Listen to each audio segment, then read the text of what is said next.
안녕하세요. 예전에는 라디오를 자주 들었는데 요즘에는 여기서 사연 듣는 재미에 푹 빠져 살아요. 저도 용기 내서 제가 겪은 사연 한번 공유해 봅니다. 가벼운 마음으로 즐겁게 들어주세요. 저에게는 현재 1년간 만나온 남자친구 희준 씨가 있습니다. 나이는 저보다 4살 많고 현재 모 문화센터에서 수영 강사로 일하고 있어요. 만나게 된 계기는 특별하지 않아요. 제가 그 문화센터의 회원이었거든요. 오래 알고 지낸 사이는 아니지만 성실하고 자상한 사람이지요. 새벽 6시에 수영에 가면 생각보다 나이 지긋하신 어머님들이 많이 오세요. 저는 그중 유일한 20대였던 것 같아요. 그러다 보니 강사인 오빠 입장에서도 눈에 띄었겠지요. 처음에는 회원과 강사로서 간단하게 인사 정도만 나누던 사이였는데 어느 순간 보니 따로 연락도 주고 받고 있더라고요. 그리고 누가 먼저라고 할 것도 없이 자연스럽게 연인 사이로 발전했어요. 언젠가부터 우리가 결혼하면 이라고 이야기를 해대던 오빠와 달리 저는 결혼 생각이 없었어요. 그건 바로 저희 엄마를 위해서였지요. 사실 제 나이 10살 때 엄마와 아빠는 이혼하셨어요. 동네 어른들 말씀에 의하면 아빠가 그때 동네에 혼자 살던 젊은 여자랑 바람이 나서 그렇다더라고요.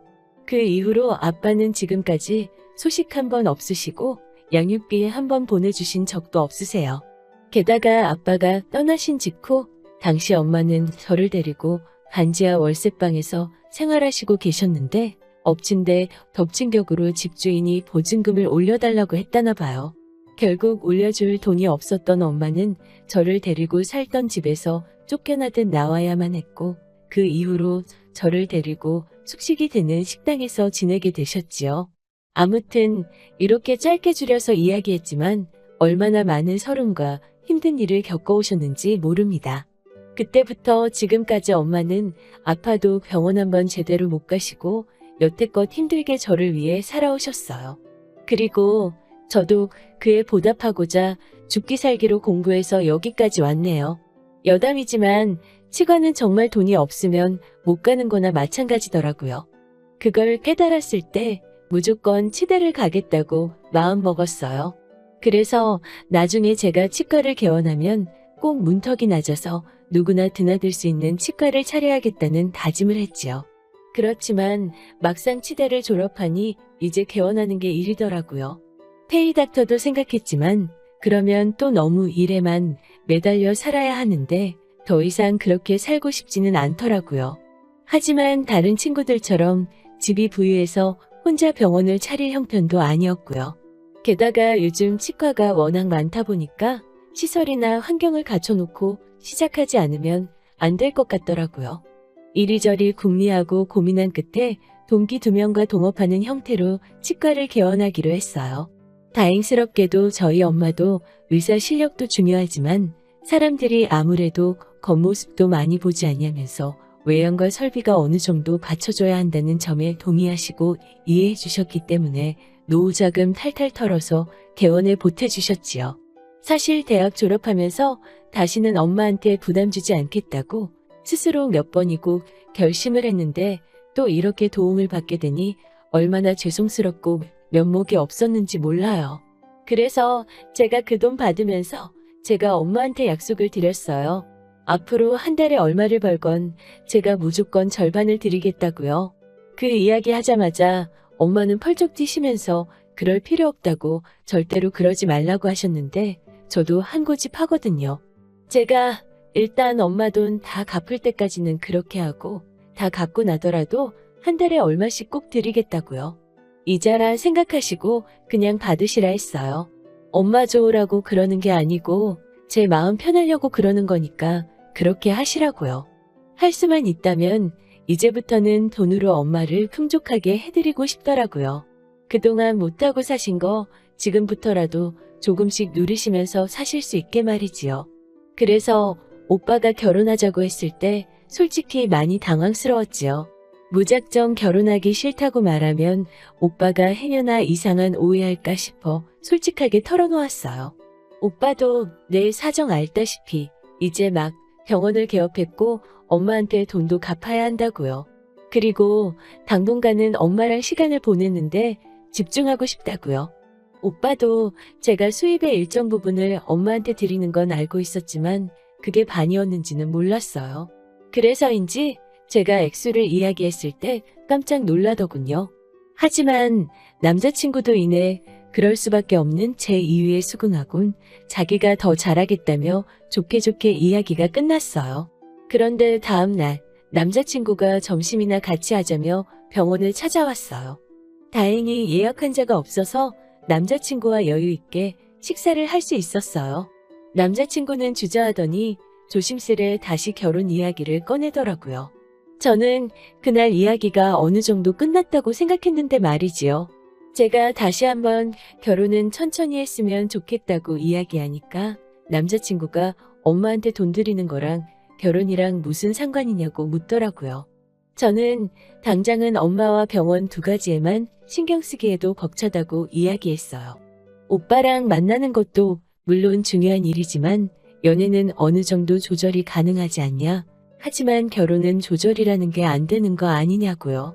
그러자 오빠는 정말 돈 들이는 것 때문에 제가 결혼을 주저하는 거면 자기가 그거 대해선 일체 반론하지 않겠으니 결혼에 대해서 다시 생각해 보라고 하더라고요.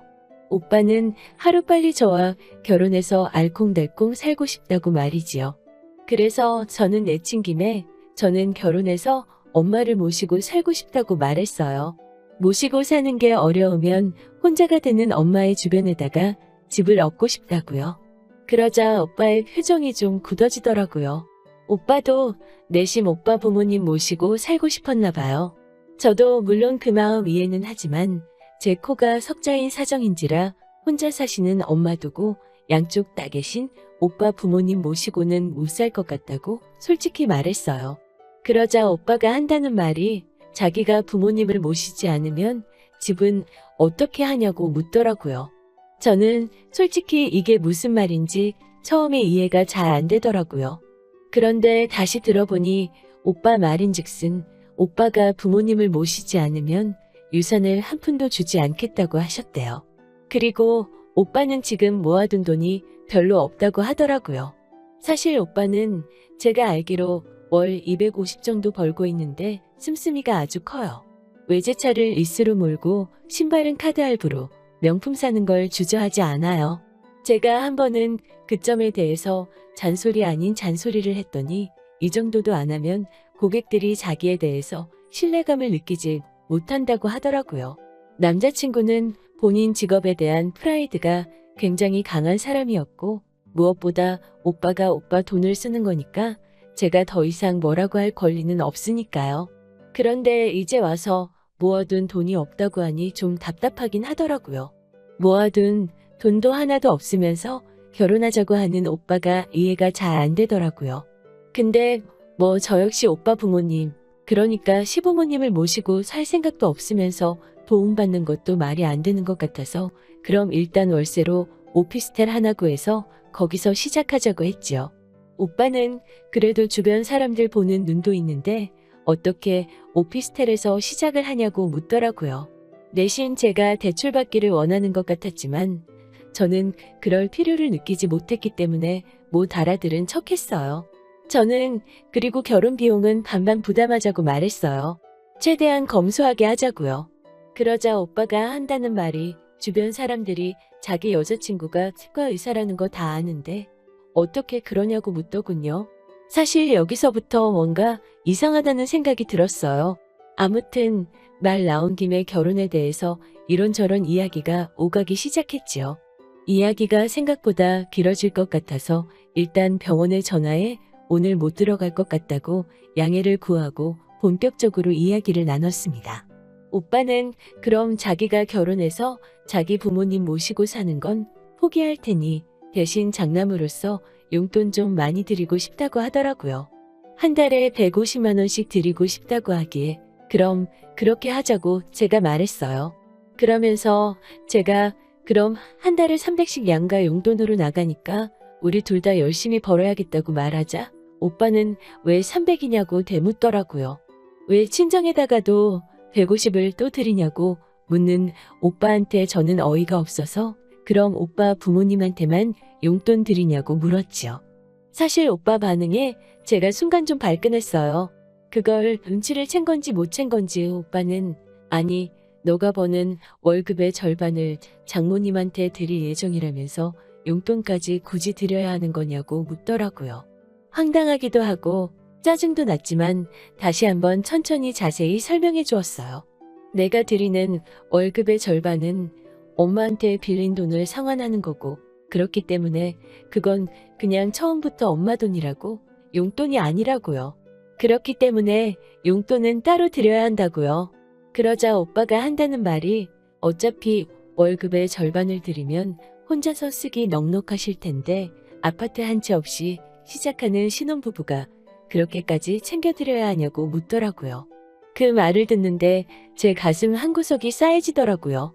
모아둔 돈도 없는 사람이 용돈을 150만 원씩 드리자는 건 어디서 나온 생각인지도 모르겠더라고요. 그래서 저는 결국 오빠한테 그럼 내 월급, 오빠 월급 서로 따로 관리하자고 했어요. 오빠가 시댁에 100만 원을 드리던 200만 원을 드리던 전 상관하지 않겠다고요. 대신 생활비만 한 달에 반만씩 부담하고 그 외에 예를 들어 경조사비나 부수적으로 들어가는 비용도 그때그때 정확하게 반만 부담하자고요. 그리고 그 외 나머지 부분은 각자 알아서 하자고 말했어요. 사실 요즘은 맞벌이하는 젊은 부부들이 그렇게들 많이 한다고 들었거든요. 실제로 제 주변에도 그렇게 하는 사람들이 있고요. 물론 솔직히 저랑 오빠랑 둘의 수입 차이가 많이 나는 건 저도 잘 알고 있었고 그걸로 행여나 오빠 기죽이는 일 없게 하려고 한 번도 직접적으로 이야기를 한 적은 없었어요.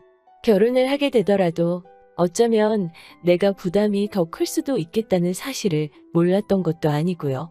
하지만 오빠가 저희 엄마에게 드리는 돈에 대해서 어떻게 생각하는지 좀 알게 되니까 무조건 맞춰주고 이해해주는 게 능사는 아니라는 생각이 딱 들더라고요. 그래서 오빠한테 오빠랑 나랑 돈에 대해서는 생각이 많이 다른 것 같으니 그렇게 하는 편이 좋겠다고 딱 잘라 말했어요. 그러자 오빠는 순간 버럭하면서 어떻게 부부 사이에 돈을 각자 관리하냐면서 그건 있을 수 없는 이야기라고 하더라고요. 그러면서 그럴 거면 왜 결혼을 하냐고 결혼한 사이에서는 네 거 내 거라는 게 따로 없는 거라고 말을 하더군요. 솔직히 말도 안 되지 않나요? 우리 엄마 용돈 주는 건 아까우면서 내 돈도 자기 돈이라고 한다는 게. 아무튼 일단은 머리도 너무 복잡하고 해서 오빠한테 나중에 이야기하자고 하고 집으로 돌려보냈어요. 그리고 집에 들어와서 문자 한 통을 보냈어요. 우리 결혼은 다시 한번 생각해보자고 말이지요. 생각이 복잡하니까 당분간은 연락하지 않았으면 좋겠다고요. 그러자 바로 전화가 왔는데 왠지 머리만 더 아파질 것 같아서 안 받았어요. 그러자 전화기에 말 그대로 불이 나게 계속해서 전화가 오더라고요.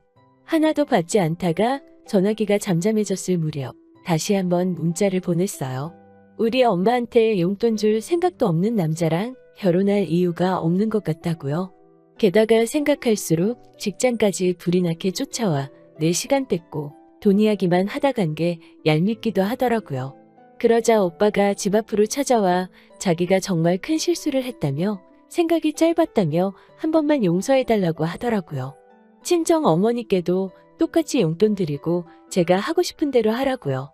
지금 생각해보면 그 말에 넘어가서 오빠를 받아주는 게 아니었는데 그 순간에는 저도 오빠가 너무 매달리니까 한번 믿어보자는 생각이 들었어요. 그래서 한 번 더 기회를 주기로 했어요. 물론 오빠는 그 기회도 날려버렸지만요. 결국 우리는 서로 조금씩 양보한다는 전제하에 상견례 날짜를 잡았습니다. 그리고 저는 결국 상견례 자리에서 이 결혼 못한다고 뛰쳐나왔어요. 일반적인 상견례 자리에서 나올 법한 이야기가 오가고 있는 중에 예비 시어머니, 그러니까 오빠의 어머니께서 하나둘씩 트집을 잡으시기 시작했기 때문이에요. 일단 저희가 월세로 살기로 한 것부터 문제를 삼으시더라고요. 그러면서 아니 둘 중에 한 사람이라도 능력되면 대출받아 아파트 들어가면 좀 좋지 않냐면서 저를 흘겨보시더라고요. 저희 엄마는 그런 건 애들도 아니고 다 큰 성인들이 알아서 계획하겠지요라고 말씀하셨어요. 그러자 어머님은 아니 대출 받아서 아파트 사면 집값 오를 거고 그러면 재산되고 좋지 않냐고 하더라고요.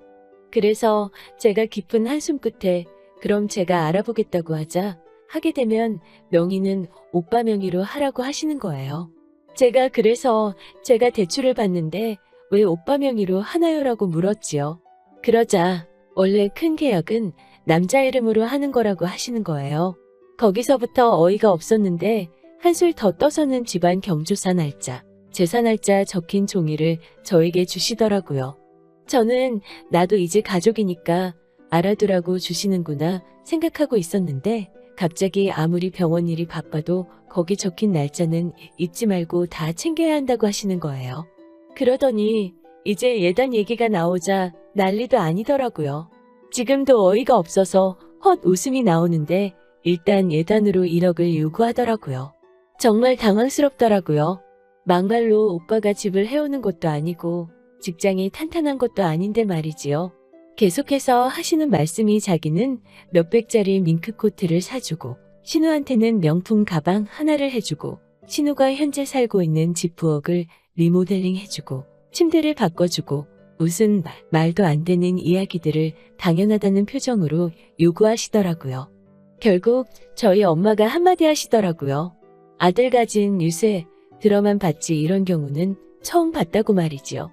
저 역시 도저히 짜증이 나서 엄마한테 일어나시라고 하고 저도 같이 일어나서 그냥 저 이 결혼 안 할게요. 이러고 나와버렸네요. 이튿날 오빠가 또 병원으로 찾아왔더라고요. 저는 사람들 보는 눈도 있고 해서 병원 앞 카페에 가 있으라고 했어요. 카페로 가니 오빠와 함께 어머님도 나와 계시더라고요. 어머님은 제게 어제 일은 너도 실수한 거 알지라면서 그래도 우리 아들이 하도 너 아니면 안 된다고 해서 우리 쪽에서 없던 일이다 이해하고 넘어가기로 했다고 하시더라고요. 저는 벙찐 표정으로 어머님, 어제 제 얘기 못 들으셨냐고 저희 결혼 안 한다고 말씀드렸어요. 그러자 어머님은 도대체 뭐가 문제인지 모르겠다고 말씀하시더라고요. 저는 양쪽 집안이 어느 정도 비슷해야 되는데 이건 뭐 정신적인 면도 경제적인 면도 하나도 비슷한 구석이 없으니 앞으로 맞춰가며 살기는 어려울 것 같아서 안 되겠다고 했지요. 솔직히 이때는 저도 더 이상 예의 차리고 할 정신도 없었어요. 오빠한테도 터놓고 말했지요. 오빠도 정신 차리고 살아. 솔직히 오빠 나이가 지금 32인데 모아둔 돈도 하나도 없으면서 그렇게 외제차 타고 할부로 명품 사고 할 때야 지금? 하루빨리 결혼해서 가정 꾸리고 부모님한테 용돈 150씩 드리고 살 거면 정신 차리고 알뜰살뜰하게 살라고 하자. 오빠는 저를 붙잡고는 자긴 나 없으면 못 산다면서 다 제가 하자는 대로 할 테니 제발 한 번만 기회를 달라고 하더라고요. 하지만 아무리 곰곰이 생각해봐도 오빠가 그저 나를 지갑이나 ATM 정도로만 생각한 것 같더라고요. 지금 이해하고 넘어간다고 해도 어느 순간 또 제가 친정에 뭐 조금이라도 하면 노발대발 할 것 같고 저도 오빠 쪽에서 요구하는 거 다 해낼 자신도 없고요. 그래서 냉정하게 우린 인연이 아닌 것 같다고 서로 어울리는 짝 만나자고 뒤돌아섰어요. 뒤통수에는 오빠와 오빠의 엄마가 서로를 탓하며 왈가왈부하는 소리가 들렸지만 제가 신경 쓸 바인가요? 그리고 헤어진 지 한 달쯤 지났을 무렵 우연히 그 사람의 소식을 알게 되었어요. 저랑 헤어지기가 무섭게 오빠 어머님이 오빠를 결혼 중매회 사에다가 등록했다나 봐요. 그러면서 자기 아들은 의사급 여자 아니면 안 만난다고 전에 만나던 여자도 치과 의사였다고 하더래요. 헤어지고 다른 여자를 찾으면서 저랑 사귄 걸 마치 대단한 자랑거리인 삼는다는 게 너무 웃기고 어이없더라고요. 결국에 그 사람은 제가 아니라 제 직업을 사랑했던 건가 봐요. 결혼했다 이혼하는 것보다 이렇게 먼저 알게 돼서 헤어져서 100번 1000번 다행이라고 생각해요. 당분간은 저도 병원이라고 엄마한테만 집중하면서 지내려고요. 언젠가 때가 되면 진정한 사랑을 만나게 될 거라 믿으면서요. 긴 이야기 들어주셔서 감사합니다. 건강하시고 항상 행복하시길 바랄게요.